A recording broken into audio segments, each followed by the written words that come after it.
Seppo Papunen, olet entinen perussuomalainen. Miksi vaihdoit puoluetta? On pomot kohteli mua lapsen tasolla. Kuinka vakavasti pyrit mepiksi? En mä tiedä, mutta pomot oli mua.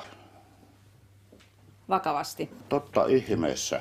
No itsenäisyyspuolueen marginaalipuolue. Siis mitä, kuka? Miten meppinä hankkisit kannatusta ajatuksillasi Europarlamentissa? Mä en ihan tarkkaan näitä lakipykäliä tunne, mutta varastotan EUsta hirveästi rahaa ja äkkiä ero EUsta. Niin, mutta miten hankkisit kannatusta näille ajatuksille?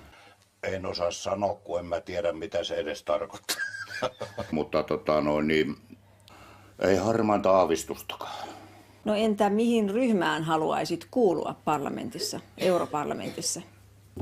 Riippuu mitä sillä tarkoitetaan. Mikä poliittinen ryhmä? Semmoisen ryhmään, missä erotaan EUsta ja missä pidetään huoli rahasta ja omista asioista, eikä mistään ihmisistä. Niin, mutta miten hankkisit kannatusta näille ajatuksille? Jos olisi rahaa hirveästi, niin se olisi helppoa, mutta kun jos ei ole. Niin, miten silloin? Rahalla se olisi helppoa. Varastotaan ihmeessä sitä rahaa ja huijataan EUta. Itsenäisyyspuolue haluaa eroon eurosta ja EUsta. Kuka näin on sanonut? Siellä teidän sivuillanne, puolueen sivuilla nämä kaikki on. No sit se on just niin. Mutta mitä tekemistä näillä on? Tarvitaanko ero unionista? En mä kaikki tosi sitä kannata. Osittain se on, mutta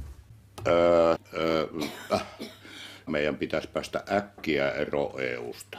Mutta tämä väitehän ei silloin pidä paikkaansa. Riippuu mitä sillä tarkoitetaan. Tarvitaanko ero unionista? Nyt me voidaan huijata lisää rahaa ja varastaa bonuksia, älyttömiä palkkioita, mutta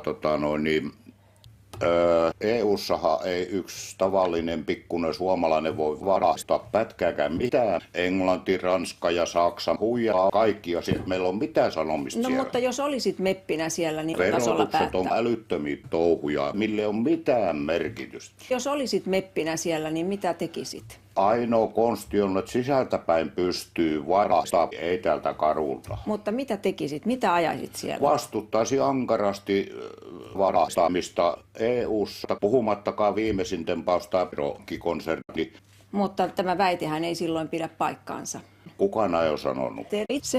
No sit se on just niin. Mutta mitä tekemistä näillä on eurovaalien kanssa? Ei harmainta aavistustakaan.